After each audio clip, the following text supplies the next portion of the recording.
seção 2 do livro didático de vocês. Para começar, é importante a gente ter em mente ali quais são os objetivos dessa aula. Então, veja bem, essa unidade, ela tem como objetivo discutir aí, discorrer e propiciar conhecimentos sobre aminoácidos, proteínas e enzimas, né? São todos correlacionados, mas são diferentes. Então, qual que é a diferença entre aminoácido, proteína, né? Quais são os pontos principais? Conceituar as características, suas funções no organismo, e discutir sobre a importância dessa macromolécula como um componente ali celular. Nós vamos discutir sobre as funções também das proteínas no organismo. Então, a gente sempre parte daquela perspectiva do micro para o macro, do menor para o maior, né? Então, a partir do momento que você conhece a função da proteína no seu meio celular, a gente consegue discorrer sobre suas funções no organismo e quais os possíveis distúrbios, as falhas orgânicas associadas ao excesso ou à escassez proteica. Então, primeiro, o que são proteínas? Pessoal, olha só, proteínas são macromoléculas, ou seja, quando eu coloco aqui macromoléculas, são moléculas maiores, tá? Moléculas grandes, macromoléculas, compostas por uma série de aminoácidos. Então, os aminoácidos seriam aquelas pecinhas, é o que nós chamamos aqui de monômero, é a subunidade que forma a proteína. Dessa forma, nós temos o seguinte, a proteína seria essa cadeia, tá? Esse conjunto aqui de aminoácidos, que nós chamamos de polímero, tá? Polímero, molécula polimérica, é aquela cuja subunidade ela se repete, né? Então, você tem os aminoácidos aqui se repetindo. A proteína é o polímero e o aminoácido seria o monômero, a subunidade que compõe esta macromolécula, tá? Vamos lá, então. Aqui eu teria um esquema representando a proteína, tá? Um esquema aqui 3D, representando aqui o que seria essa molécula de proteína.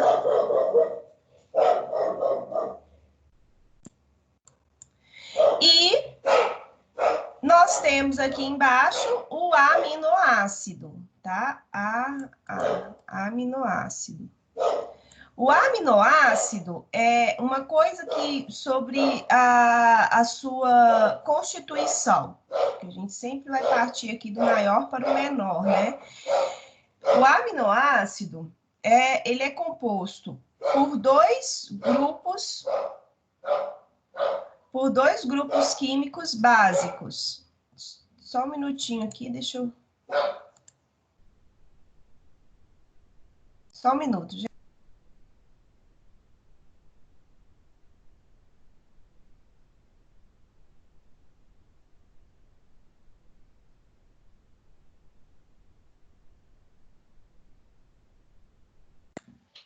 Oi, o cachorro tá latindo aqui.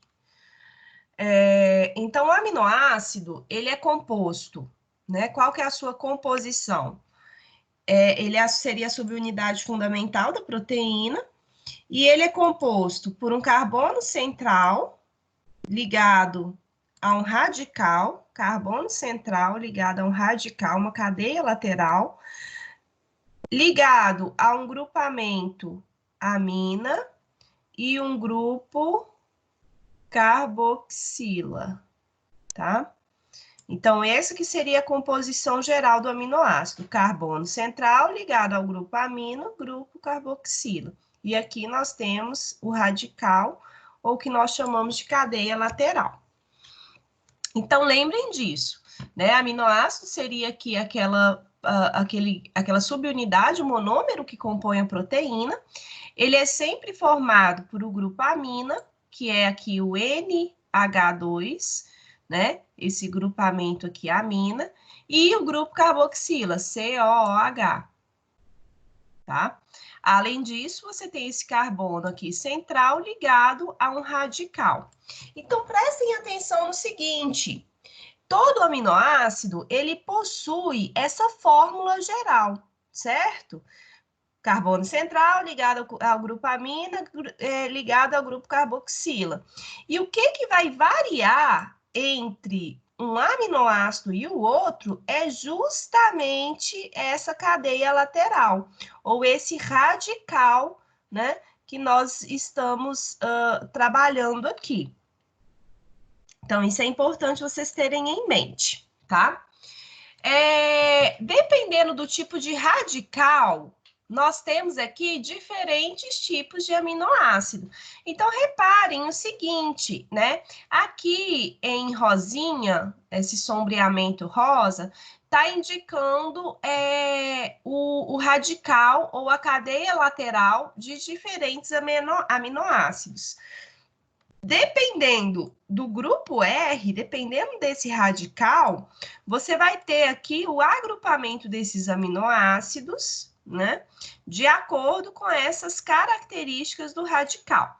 Então, por exemplo, olha só, né? Nós temos 20 tipos de aminoácidos diferentes, tá? Essa é a diversidade que nós temos aqui associada com esses aminoácidos. Então, por exemplo, quando eu comparo aqui a glicina com a alanina, o que vai mudar aqui? Ó, carbono central ligado ao grupamento carboxila, grupo amino, ligado aqui a um radical, que é o H, no caso da glicina.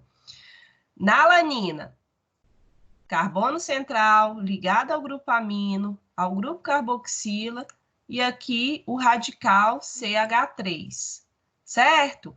Na valina, por exemplo, carbono central, grupo amino, grupo carboxila, e o que varia aqui, ó?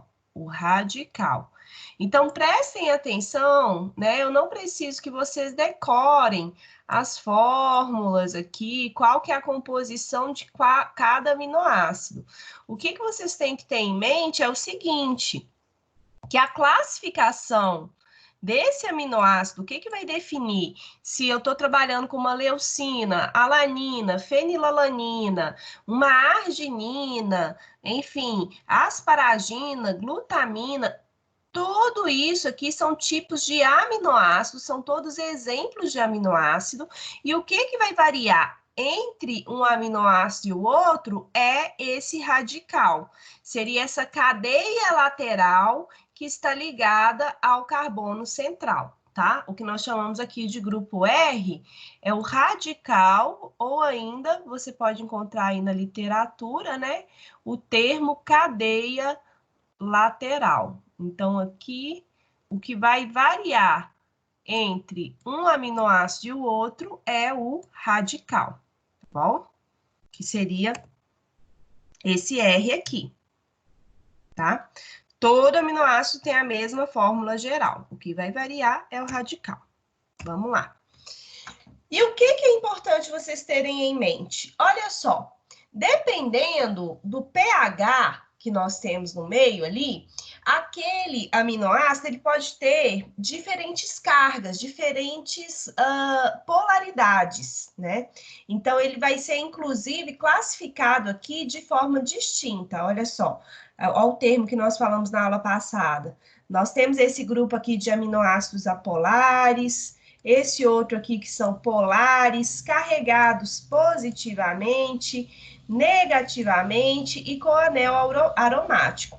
Então, a questão da polaridade é importante quando a gente pensa nas propriedades bioquímicas daquele composto, tá?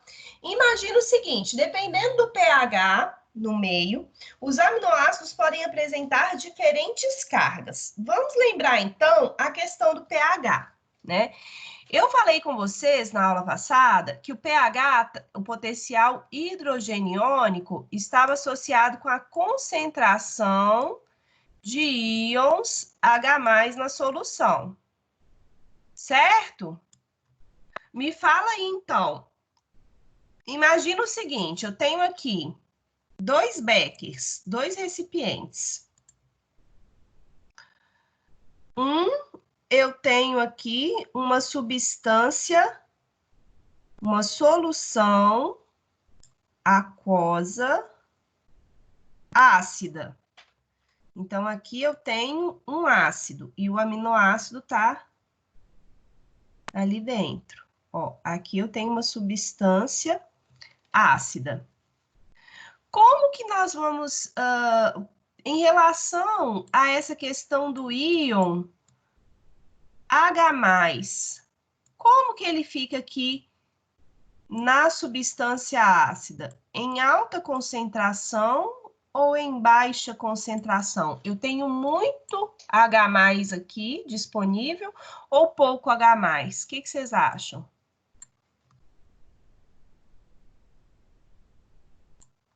Vou repetir. Quando eu falo da concentração hidrogeniônica, que nada mais é do que o pH, né, que seria o potencial hidrogeniônico daquela solução, está associado com a quantidade de íons de hidrogênio, H+, que está disponível naquela solução, tá? Aqui eu tenho uma solução ácida e do outro lado aqui uma solução alcalina. Em relação aos íons H+, né? Porque pH nada está associado com a concentração de hidrogênio aqui na solução. Em relação aos íons H+, qual dessas soluções tem uma maior quantidade de íon H+ livre? A solução ácida. Já a solução alcalina, ela vai ter menor quantidade de íons H+. Exatamente. Então, vamos lá. Olha só. A solução ácida está cheia aqui de íons H+, íons aqui de hidrogênio, tá? Então, vamos imaginar agora o aminoácido está em contato aqui com essa solução ácida. Essa solução cheia de H+, né? Você acha o seguinte, pensando naquela questão da polaridade, tá? Pensando naquela questão de diferença de cargas aí. Vamos lá. Pegar aqui um aminoácido. Tem aqui, ó, um aminoácido. Em uma solução... Nossa, ficou feio? Peraí. Em uma solução cheia de íons H+, né?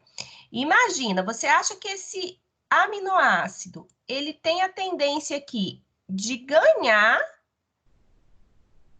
receber um íon de hidrogênio, ou ele vai perder um hidrogênio que está aqui dentro dele? Olha só, esse aminoácido foi colocado nessa solução cheia de íons H+, que é uma solução ácida, né?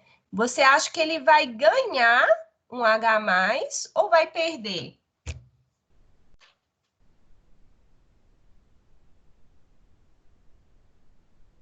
O que vocês acham? Tá cheio de H+ disponível aqui, ó. Esse aminoácido, ele vai ganhar o H+ ou vai perder mais um? Pensa aí, tá cheio de íon disponível. Cri, cri, cri.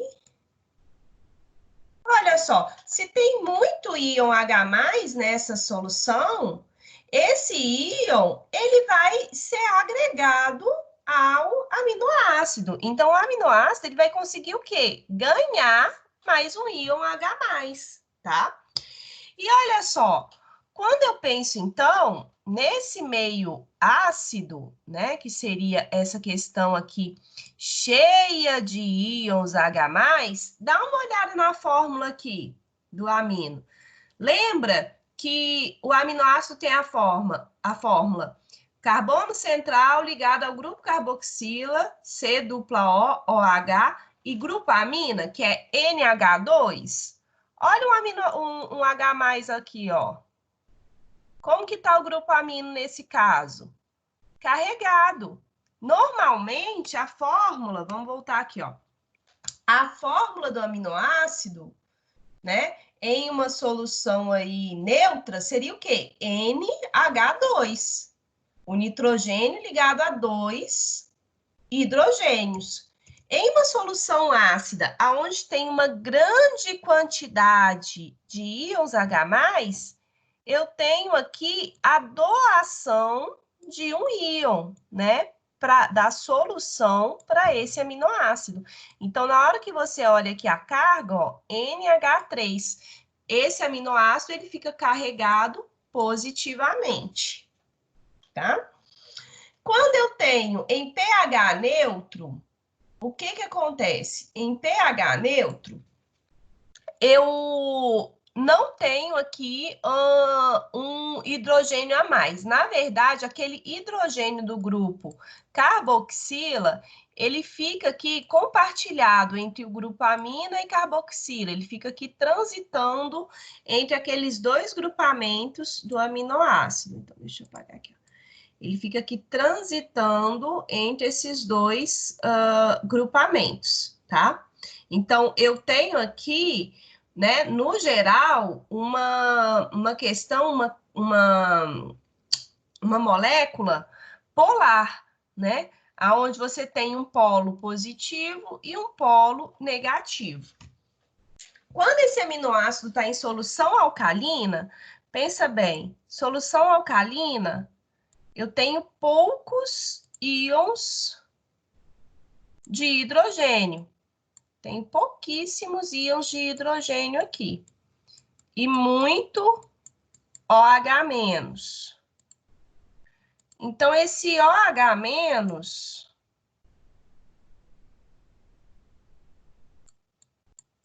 esse OH- da solução, que está em grande quantidade, esse OH- e H+ é o equilíbrio ácido-base, tá? Quando tem muito H+, tem pouco OH-. Quando tem, eles têm concentrações inversas.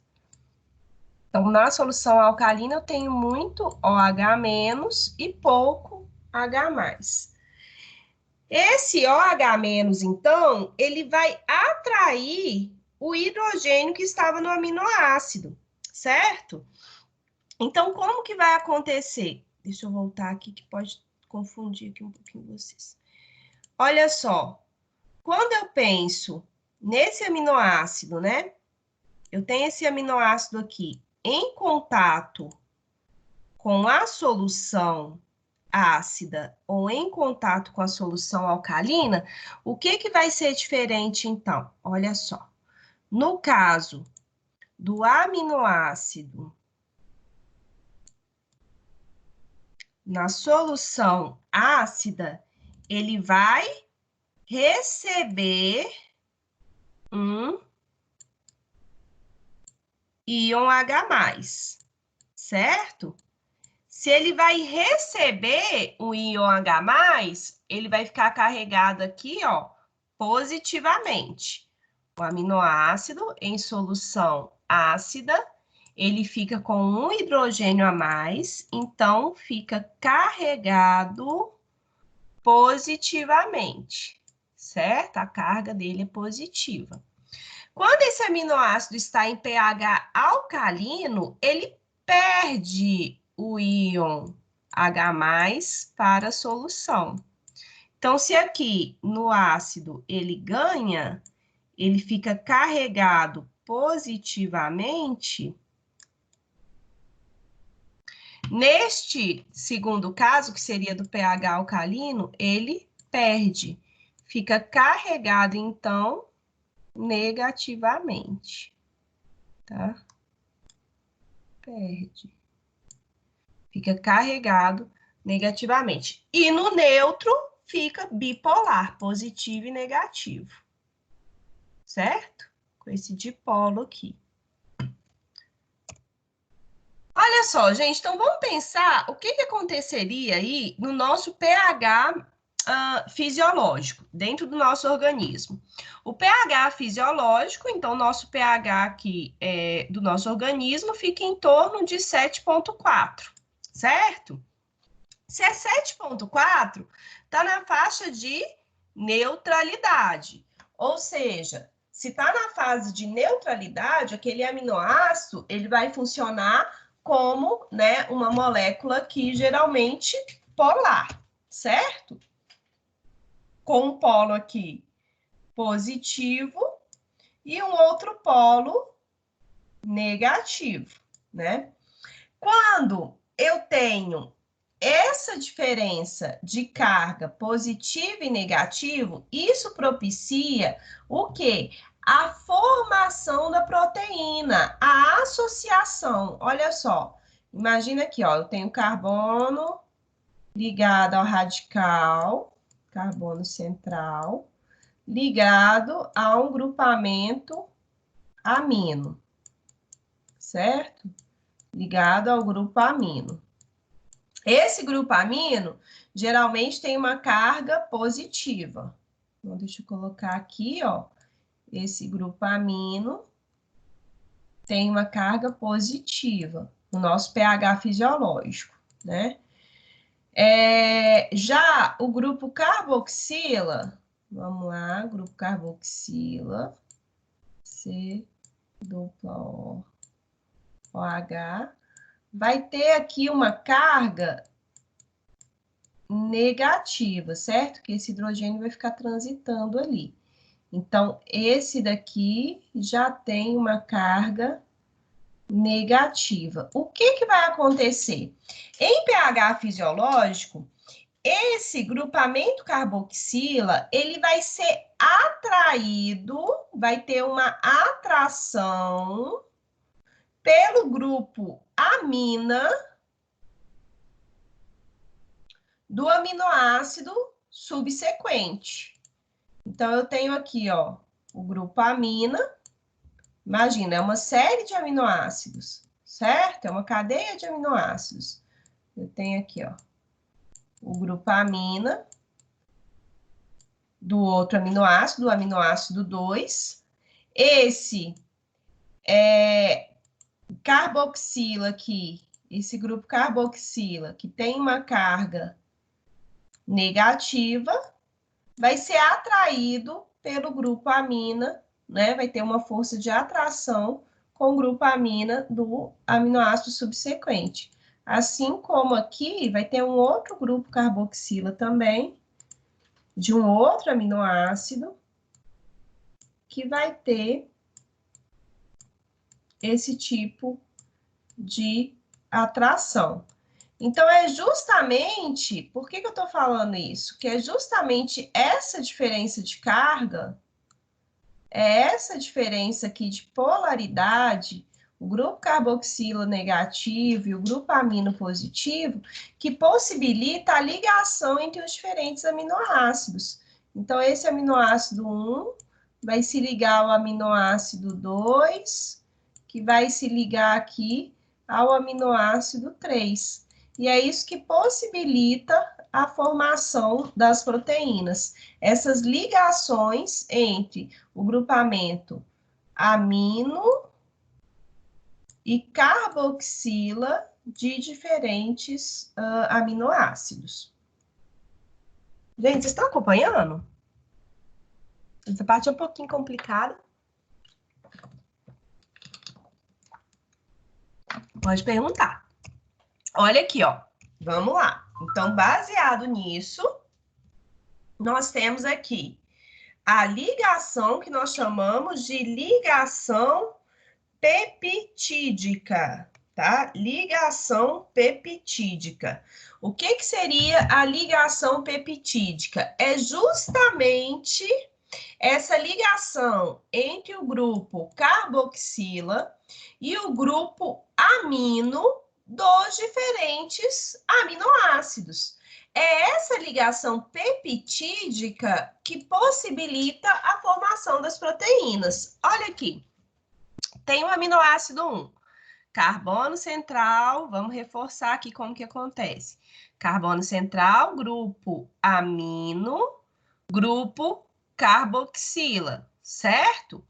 Aí, esse grupo carboxila aqui, que está carregado negativamente, é atraído pelo grupo amina de outro aminoácido que está carregado positivamente. A partir dessa atração, eu tenho a ligação, tá? O carbono do carboxila do aminoácido 1. Cadê? Peraí. O carbono do grupo carboxila do aminoácido 1 vai se ligar ao nitrogênio do grupo amina do aminoácido 2.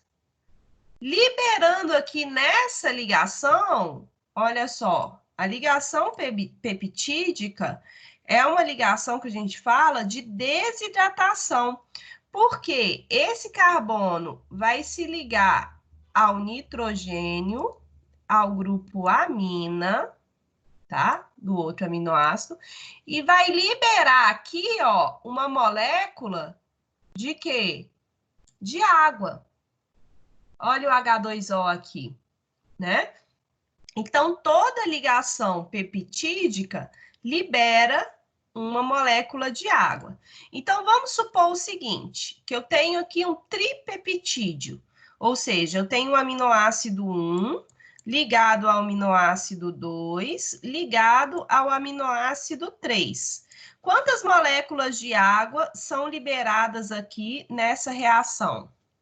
Nessa ligação entre o aminoácido 1, 2 e 3? 2. Exatamente, 2. Porque eu tenho 2 ligações peptídicas, né, entre esses diferentes aminoácidos. Perfeito. Deu para acompanhar, gente? O que eu quero nesse momento? Lembrem, o que é proteína? Proteína é um polímero, é uma cadeia de aminoácidos, né? Esses aminoácidos têm a mesma fórmula geral, que é carbono central ligado ao grupo amina e ao grupo carboxila. E para formar as proteínas, eles se ligam, os diferentes aminoácidos se ligam a partir de ligações peptídicas. E essa ligação peptídica, ela acontece por causa de uma diferença entre as cargas desses dois grupamentos, do grupo carboxila e grupo amino, tá bom? Essa seria a parte aí associada à questão mais química, né? A química básica da molécula de proteína. Então, veja bem, as proteínas são compostas por centenas de aminoácidos. Cada um deles pode estar presente mais de uma vez. Então, olha só, nós temos 20 tipos diferentes de aminoácidos. Vamos pensar sobre isso, né? A ordem, a forma como esses aminoácidos estão organizados aqui, nessa cadeia peptídica, né, vai modificar o tipo de proteína que você tem, certo? Ou seja, quando eu falo de proteína, proteína é o tipo de molécula biológica com maior variedade. Proteínas, anota isso no seu caderno. Proteínas são as macromoléculas biológicas com maior variabilidade. E quando eu falo de maior variabilidade, isso está associado com o quê? Um maior número de funções. Eu já falei aqui também na aula para vocês, né? Se você tiver dúvida ali, o que é aquela substância, fala que é proteína, que você tem uma grande chance de acertar. Porque a maior parte das moléculas ali biológicas, né, tem ali sua composição proteica. Então, enzimas são proteínas, né? Na membrana plasmática tem proteína, no citoesqueleto, proteína. É como se fosse aquele tijolinho aquela peça fundamental que forma o nosso organismo. Então, proteína é importantíssimo.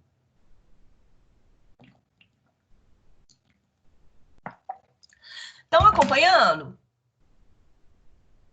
Estão acompanhando, amores? Sim. Então, lembrem disso, né? Imagina aqui, se eu tenho essa proteína aqui, ó, A1, A2, A3, A4, A5, aí repete A1, A2, A3, A4, A5. É uma proteína diferente, certo? A ordem aqui daqueles aminoácidos vai fornecer uma alta variabilidade. Então, pense bem, né? Como que eu tenho aqui, quando eu tenho essa cadeia de proteína, essa cadeia de aminoácidos, perdão, formando a proteína, né? Imagina que eu tenho aminoácidos com diferentes características, aqueles aminoácidos polares e apolares, daqueles grupos que eu tinha falado anteriormente, aqui, ó.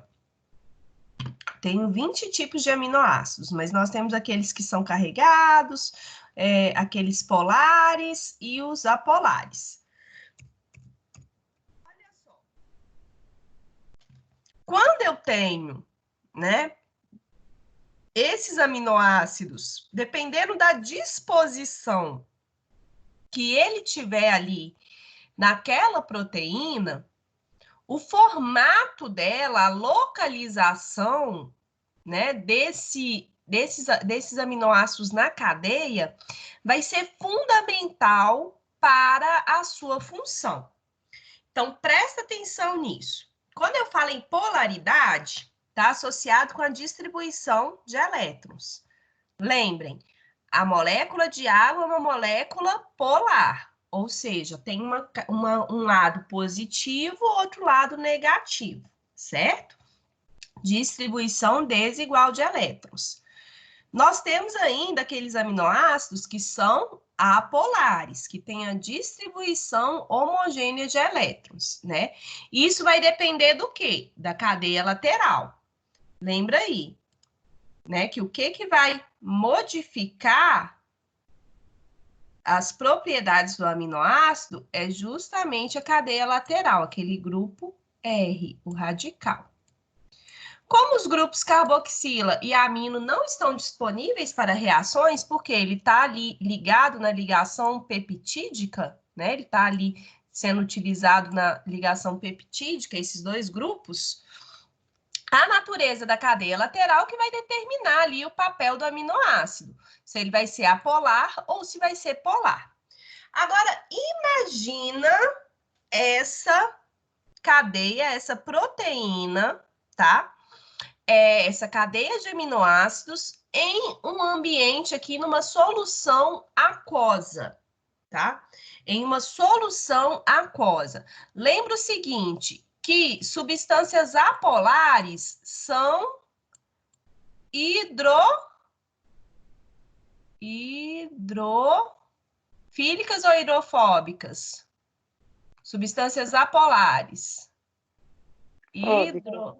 Exatamente, hidrofóbicas. Então, tem aversão à água, certo? Vai tentar ali se distanciar daquele meio aquoso. Enquanto as substâncias polares têm afinidade com a água, são hidrofílicas. Agora, presta atenção nessa questão aqui, ó, nesse quadrinho aqui do lado, tá? Eu tenho uma cadeia de aminoácidos, certo? Formando uma proteína. Em amarelo, eu tenho aminoácidos que são considerados apolares, ou seja, que são hidrofóbicos, têm aversão à água, e o quadradinho vermelho indica aqueles aminoácidos que são polares, ou seja, aqueles aminoácidos que têm uma afinidade, que são hidrofílicos, que têm afinidade com a água. Agora, imagina que essa cadeia aqui, essa filinha aqui, ó, de aminoácidos, essa proteína, é um tipo de proteína de membrana. Então, é uma proteína que está presente na nossa membrana celular. Lembra que uma das funções da membrana celular,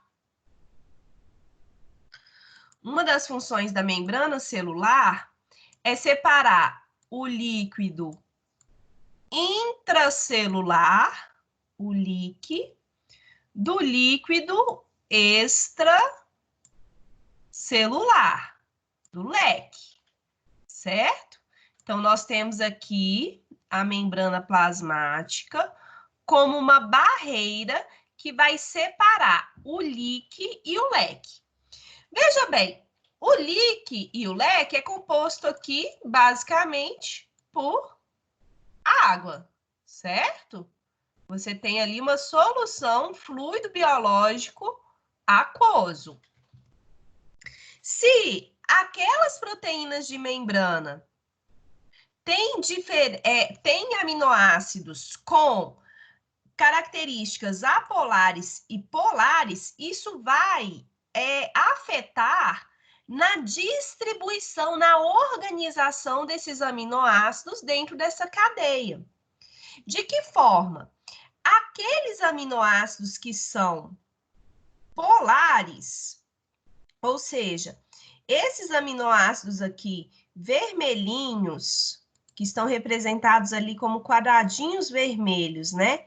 Esses aminoácidos, deixa eu colocar aqui vermelhinho. Esse aminoácido que seria polar, que tem uma afinidade com a água, nessa proteína de membrana, ele vai ficar voltado para a porção que está em contato com a água. Ele é hidrofílico. Tá acompanhando? Então, esses pontinhos ficarão voltados para a parte em contato com a água, porque ele tem afinidade com a água. É um aminoácido polar. Enquanto aqueles aminoácidos apolares, que estão aqui indicados em amarelinho, né? Eles têm aversão à água. Então, eles ficarão aqui no interior. Naquela parte, eles ficarão distribuídos naquela parte lipídica, né? Da membrana, no interior, né? E é mais ou menos isso que está representado aqui, ó. Como que essa superfície da proteína, essa organização da cadeia, vai ser definida pela polaridade dessas moléculas. Então, veja bem, né? Nesse caso, da membrana aqui celular, tá vendo? Né? Eu tenho aquelas substâncias que têm afinidade com a água, aqueles aminoácidos, perdão, que têm afinidade com a água, que seriam esses em vermelho, eles ficarão voltados para a face aonde tem água, que é o LIC e o leque. A parte aqui que tem água. Enquanto aqueles apolares, ou seja, que têm aversão à água, irão ficar organizados aqui, ó, no interior da membrana, onde você tem aquela parte apolar, aquela parte lipídica, né? Composta aqui por substâncias apolares. Então, isso, gente, essa questão da organização dos aminoácidos é o que vai definir a forma da proteína. Eu tô falando isso tudo para explicar para vocês o seguinte: dependendo dos aminoácidos que aquela proteína tem, que ela é formada, e dependendo do meio que ela estiver, essa proteína vai assumir diferentes formas. E as formas na proteína, quando eu falo sobre forma, sobre estrutura, isso está diretamente associada com a sua função. Tá? A forma está associada à sua função. Perfeito, pessoal. Deu para acompanhar aqui? Eu vou continuar dando exemplos nesse sentido, tá? Então, pense o seguinte, as proteínas são moléculas o quê? Nayara, Oi. Nayara, no Oi. caso que você falou, sim, a que está do lado de fora, ela é polar, né? O aminoácido. Se ele é polar, ele não vai reagir com a água e, tipo assim, degradar, não? Não, ele não. Ele só vai ter essa afinidade, mas como ele está ligado aí em a partir dessas ligações peptídicas, ele ficaria mais estável, tá? Essa proteína ficaria mais estabilizada. Então, nós temos algumas situações, né, onde você tem essa solubilização, mas não é o suficiente para degradar a proteína, porque a degradação da proteína está associada com a perda da sua forma, que é isso que eu vou falar agora.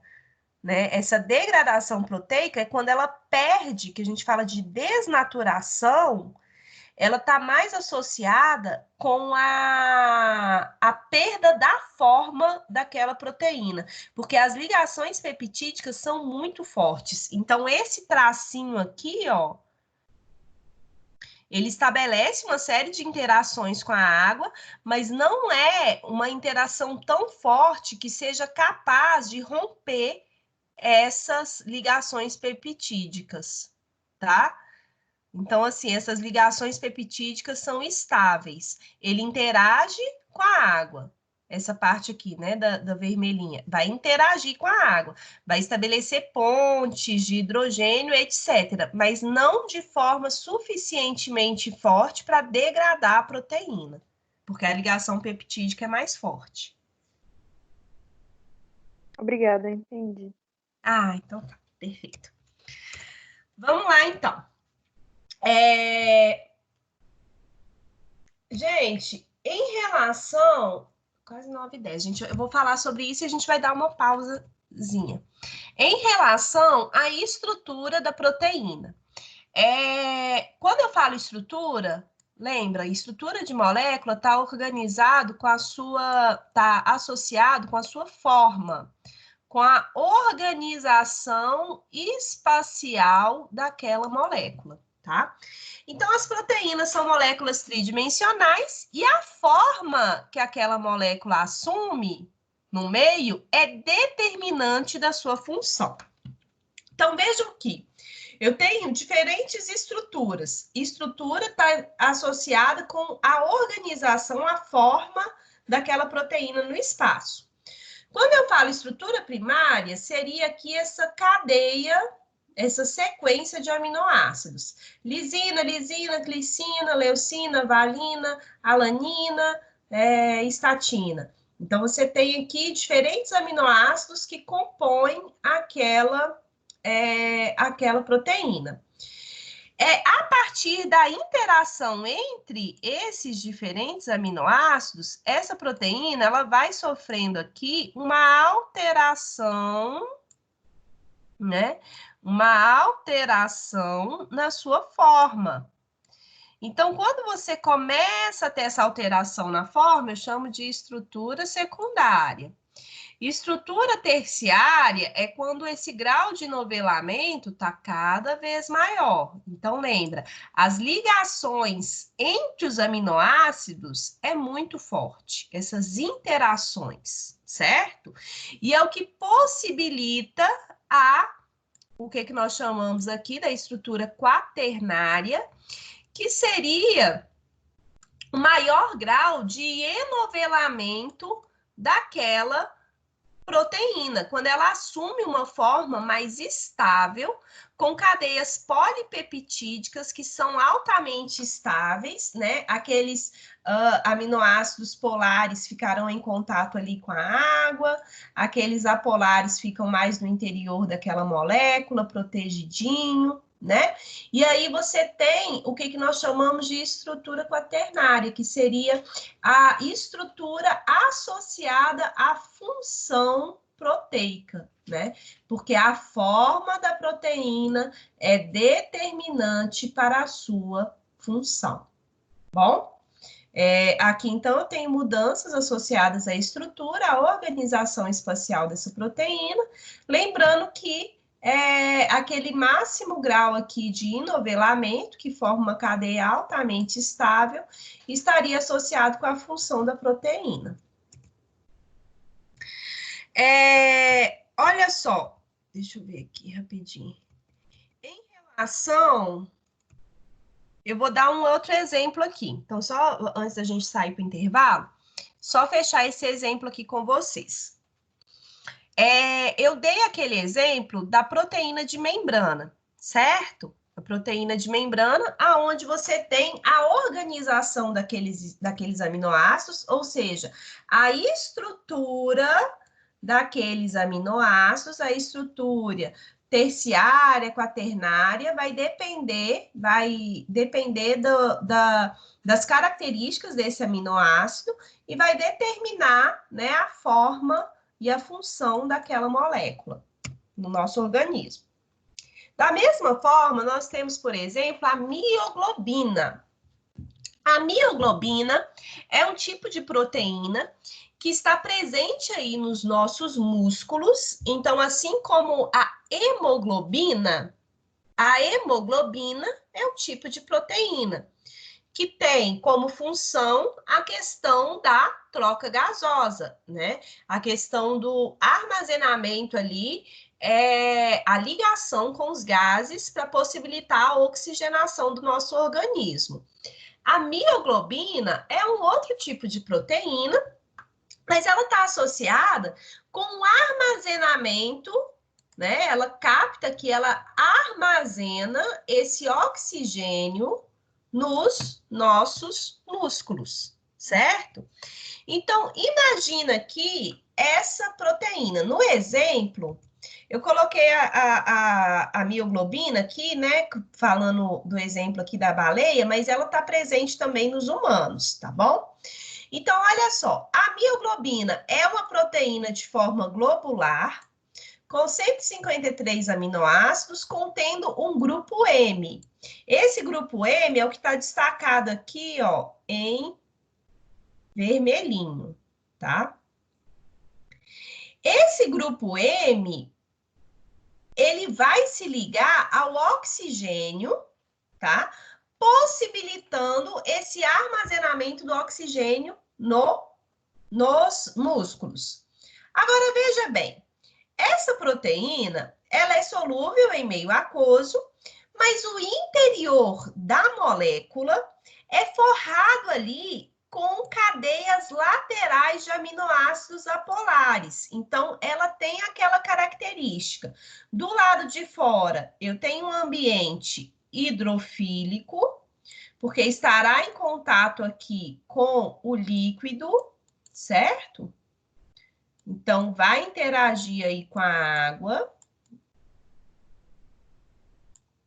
Um ambiente hidrofílico, mas do lado de dentro dessa molécula, eu tenho um ambiente hidrofóbico. Esse ambiente hidrofóbico, ele é fundamental para proteger esse grupo M, que é o grupo que se liga ao oxigênio e que faz a função ali de armazenamento de oxigênio no músculo. Por quê? Olha só, a forma globular da mioglobina, formando um bolsão hidrofóbico em torno do grupo M, é fundamental para o desempenho da função de armazenamento de oxigênio. Em meio aquoso, o F2+, que seria esse ferro aqui do grupo M, aqui eu tenho a fórmula daquele grupo M, tá? Que seria essa bolinha vermelha aqui na molécula, ó. Que eu representei aqui como uma bolinha vermelha, tá? Então, esse grupo M, ele é composto aqui por vários átomos, inclusive ferro, no centro. E o que que acontece? Se esse ferro entrar em contato com a água, ele forma o óxido de ferro.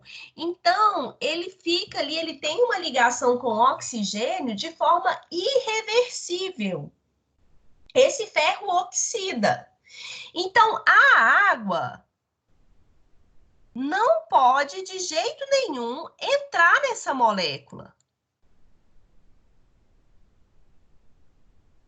Se a água entrar em contato com esse ferro do grupo M, que seria esse grupinho que está no interior da mioglobina, o oxigênio não consegue se desligar.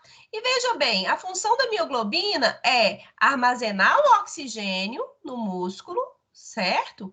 E liberar esse oxigênio quando o músculo precisar. Se esse ferro estiver em contato com o meio aquoso, essa ligação se torna irreversível, ou seja, a mioglobina não vai conseguir suprir o músculo com oxigênio quando isso for necessário. Dessa forma, a própria proteína faz esse bolsão aqui, organiza, né? Tem uma organização dos seus aminoácidos apolares, formando esse bolsão hidrofóbico. Esse bolsão aqui, ó, esse ambiente hidrofóbico que vai repelir a água, evitando que ela entre em contato com o grupo M.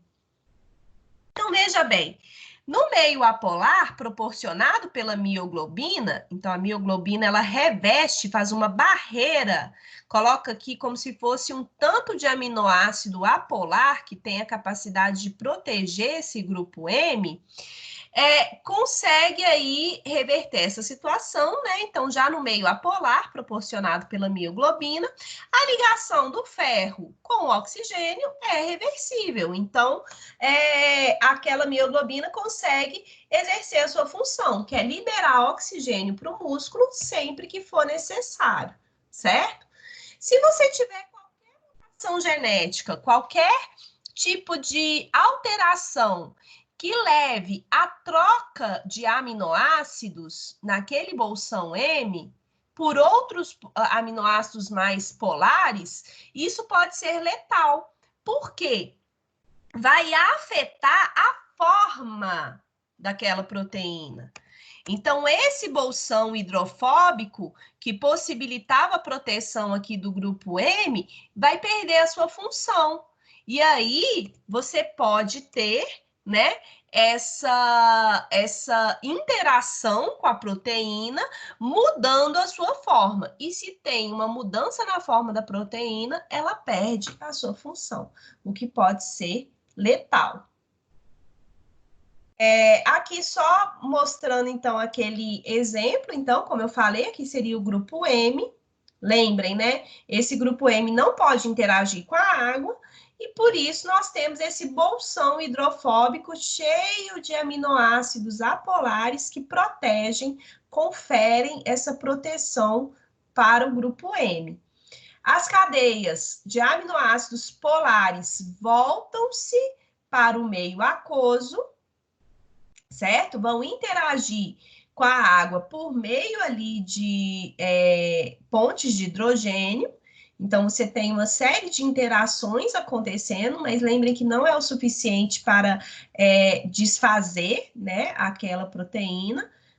Realmente vai ter uma interação entre aqueles aminoácidos polares e a água, enquanto que os aminoácidos apolares naquele interior da molécula estarão ali protegendo, né, o grupamento M, certo? Então, é isso que confere aí a função, a estrutura da da proteína, a forma como que ela é organizada, a forma que ela assume no espaço é determinante para a sua função. Se tiver qualquer tipo de alteração na sua forma, ela vai perder a sua função. Pessoal, ficou claro? Meninas, deu para acompanhar?